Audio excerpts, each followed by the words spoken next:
So hey guys, welcome back to a new video. I'm just starting a new video on my way to Dodda Ayur Rock Quarry because I thought of making this video on the way. This video is about review of my bike. It's been like 1 year since I got this bike. December 14th is the date I got this bike, and I have done 5,600 kilometers till now.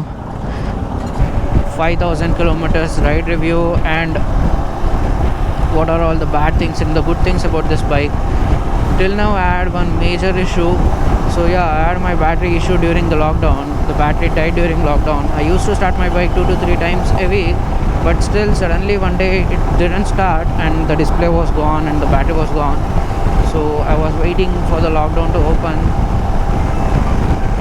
Once the lockdown was open, it was just half working day, and I contacted Royal Enfield and I asked them for the home service. They said it's not available till next week.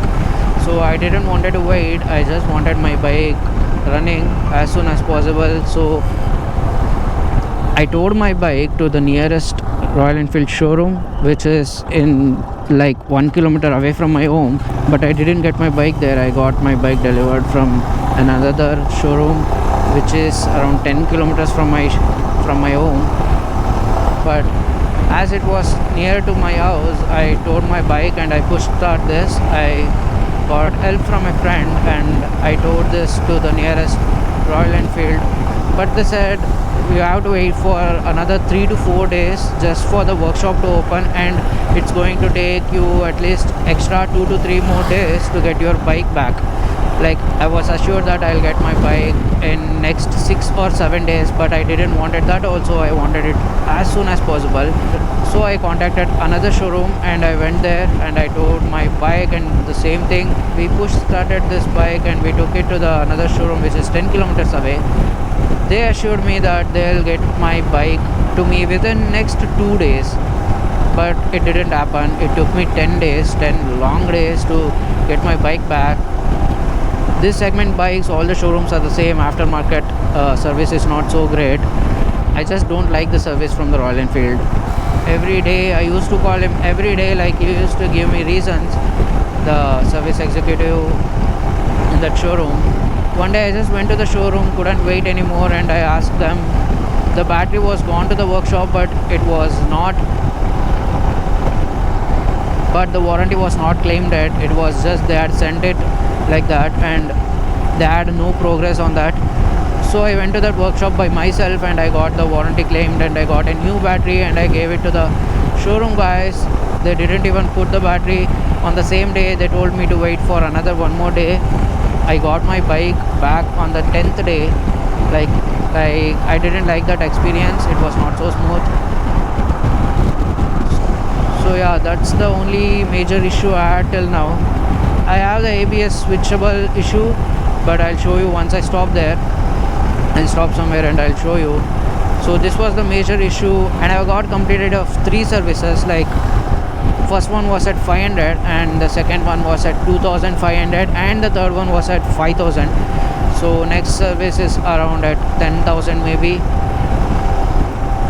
So other than that, I don't have anything to go wrong about this bike. It's just perfect in all categories. If you go above 100, it's not comfortable. If you cruise at a sweet spot between 80 to 100, it's perfect, and you can cruise like 100 kilometers without stopping. This is just as per my experience, and I can cruise around 80, 90 for like 100 kilometers without stopping. I just have a back pain issue, that's why I take more breaks. You can comfortably cruise around 100 kilometers without stopping even once. Like, it's that comfortable. And yeah, talking about the fuel and mileage, I get around 30 kilometers. Depends on the ride I go, depends on the way you ride this bike. And the last time I had been to Kerala, I got around 30 kilometers average, and the last time I had been to Ooty, I just got 25 kilometers. Yeah, that's too low. You have to maintain your bike properly. I didn't maintain my bike, and the break-in period, I just ripped my bike open the day I got my bike. So I don't suggest you guys to do that. if you want to maintain a good mileage and a good performance, just wait till the first service at least. As per my opinion, I guess I have talked everything about this bike on highway, and once I get into the traffic, I'll talk about the daily commute or maybe traffic eating, like that kind of stuff. I'll talk about that later. Now I have some issue with this shock absorber. It's making some noises. I have to get it fixed, but I didn't have much time to go to the showroom. It's making some noises like these noises whenever you stop or whenever you go on a bump.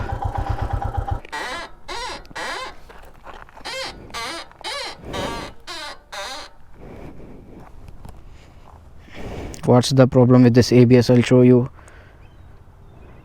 Once you turn on the key, you have this ABS button and you have this light on. So if you press and hold this for 5 to 7 seconds, it has to blink once and it indicates that it's turned off, but it's not happening. That's one problem with this bike.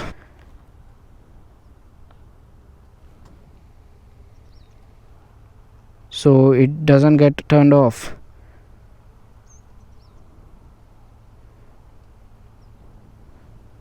It's just like that. But one time I had this turned off by doing like something like this. It got turned off actually, but that was the only time I turned off my ABS, and I don't see any purpose. See that? It's blinking and the ABS is now turned off. I took my bike to the showroom and explained this problem, but they told me to come after 2 days, but I never went to the showroom to solve this issue. I just ignored it, and I don't want the ABS to be turned off. It's turned off right now, and as you can see, I can drift right now. So yeah, turning off the ABS, like, it helps you doing some off-roads. Like, I'll show you once again if possible.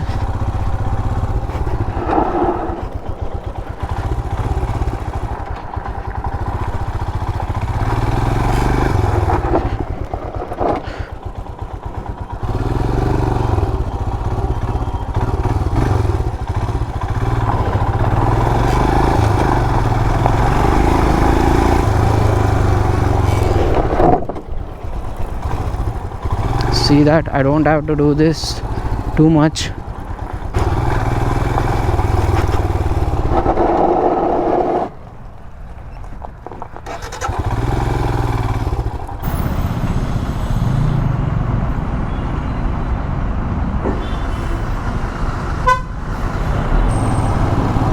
So yeah, talking about riding this bike in city, it's a little bit tough actually, cause the heat will eat you properly. Like, you can use this to commute, but not in Bangalore, I guess. I don't feel like riding this bike in this traffic. Mileage, you can't expect good mileage in city. You will probably get around 25, 27, that's it. Talking about the service prices, they charged me around 1100 bucks for the first service.